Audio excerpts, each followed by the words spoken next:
Have you ever thought about how the United States, one of the richest countries in the world, ended up depending on cartels for most of the major illegal drugs? Cocaine, heroin, methamphetamine, fentanyl. Think about it for a moment. If any of these drugs get into the United States, they probably went through the hands of a cartel at some point. Before we dive into it, if you like learning about history in a not-so-vong way, you should subscribe to this channel. Now let us look into the history of the United States and the Mexican cartels and how they became so important in the drug trade. There was a time when Mexican traffickers were not the bosses at all. They were not billionaires. They did not control billion-dollar smuggling routes. They were not even selling drugs inside America. They were simply the guys hired to move someone's product. So how did the delivery drivers become the owners of the business? Let's rewind 100 years. This story does not begin with El Chapo. It does not begin with cocaine. It does not even begin with cartels. It begins with a world war. Germany was fighting Britain. Japan attacked Pearl Harbor. The whole world was at war. Before World War II, the United States imported most of its opium from Europe and Asia. Opium was used to make medicines like morphine. It was also the ingredient for heroin. Then the war changed everything. Trade routes collapsed. Ships stopped arriving. Factories shut down. America suddenly had a big problem. It still needed opium. Many of its suppliers had disappeared. Someone had to replace them. Sitting next door, ready to fill the gap, was Mexico. Northern Mexico already had experience smuggling goods across the border. When America needed a supplier, Mexican farmers quietly stepped in. Nobody realized it at the time. This was the beginning of a relationship that would completely reshape America's drug market. Fast forward to the 1960s. Rock music was everywhere. The hippie movement was growing. Young people were rejecting the way of life. Marijuana became more than just a drug.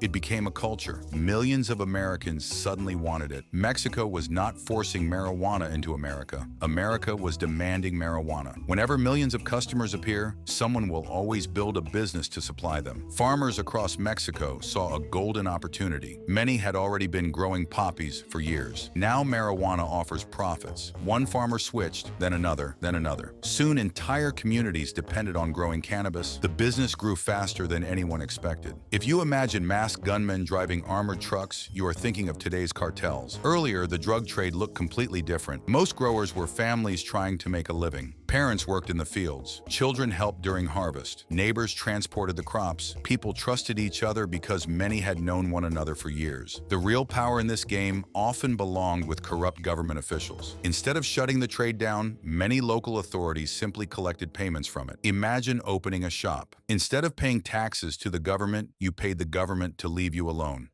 That was basically the system. Everyone knew the rules. The traffickers made money, the officials made money, the business kept growing. By the 1970s, drugs were flowing across the border in quantities more than before. Politicians in Washington wanted answers. America pushed Mexico to crack down. Mexico responded with one of the biggest anti-drug operations in its history. Fields were burned, villages were raided, thousands of farmers lost everything. At first, it looked like a success. Drug production dropped, small traffickers disappeared, newspapers celebrated, problem solved. Except it was not solved at all, because illegal businesses do not simply vanish, they adapt. Whenever a power vacuum appears, someone always fills it. The business became more organized, more centralized, more profitable. If you wanted to move drugs, you did not deal with officers anymore. You dealt with people higher up the chain. Bribes became larger. The stakes became higher. Violence slowly became more common. If you think this was the moment Mexican cartels took over America's drug trade,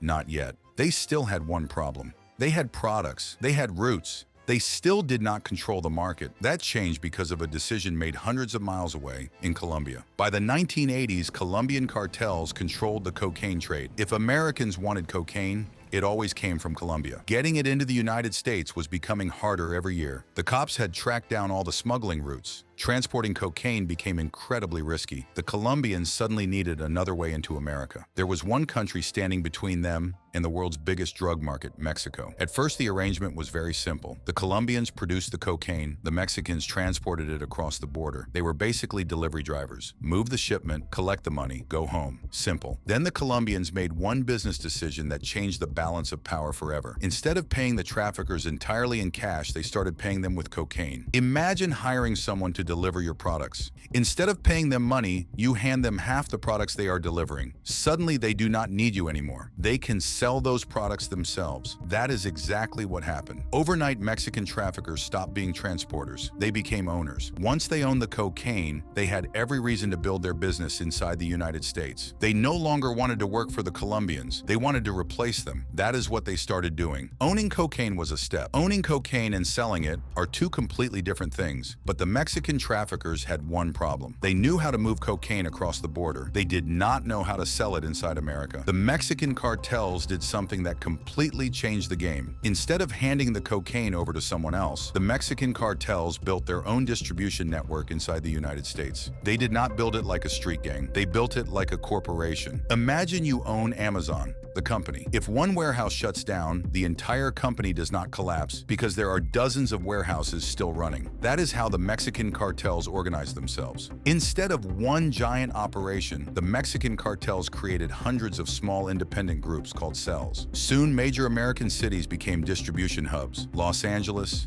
Phoenix, Atlanta, Chicago, especially Chicago. With its highways, rail yards, and trucking routes, Chicago became the perfect place to receive shipments and send them across the country. Here is the clever part. They did not need thousands of members standing on American street corners selling cocaine. That would have been far too risky. Instead, they found a smarter solution. They let someone else do the work. Local American gangs, street gangs, became the retailers. During the 1980s, the United States successfully shut down many of the Caribbean smuggling routes used by the Colombian cartels. At first, that sounded like a victory. Less cocaine was coming through Florida. Mission accomplished, except the cocaine did not disappear. It simply changed direction. Instead of boats crossing the Caribbean, shipments now moved through Mexico. America had closed one door and accidentally opened another. Overnight, Mexico became the gateway to the world's biggest drug market. That gave the traffickers something they had never possessed before: leverage. The Colombians needed the cartels. Without Mexico, getting cocaine into America became incredibly difficult. When one side suddenly becomes indispensable, they get to make the rules. That is exactly what happened. They demanded a share of every shipment. Then they demanded ownership. In 1994, the United States, Mexico, and Canada signed NAFTA, which made trade across North America faster and easier. Factories expanded, businesses grew. Millions of trucks crossed the border every year, carrying televisions, vegetables, car parts, furniture, and countless other products. The legal economy became the cover for the illegal one, and the more trade increased, the easier it became to blend. By now, the Mexican cartels were not just selling cocaine. The Mexican cartels were running one of the sophisticated supply chains in the world.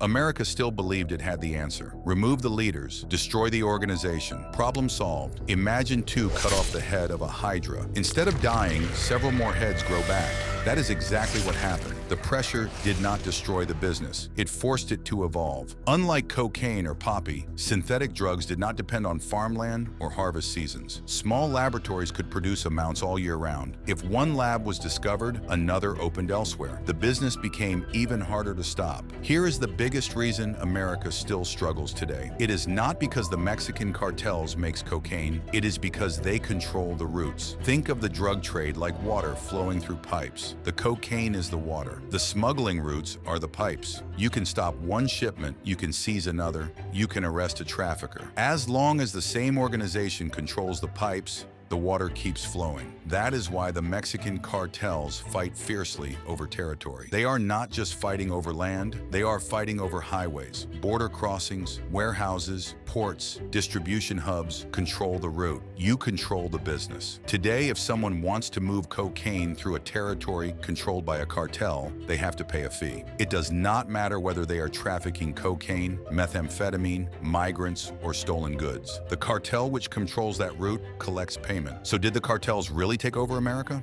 No. The cartels did not take over its government. The cartels did not conquer its cities. The cartels did take over something incredibly valuable: America's illegal cocaine supply chain. It did not happen because the Mexican cartels won one battle. It happened because they spotted opportunities faster than everyone. Now, I want you to answer in the comments. What do you think was the biggest turning point? Was it World War II, the marijuana boom, Colombia paying traffickers with cocaine? Let me know your thoughts in the comments. If you enjoyed this story, do not forget to like the video and subscribe for more deep dives into history, and I will see you in the next one.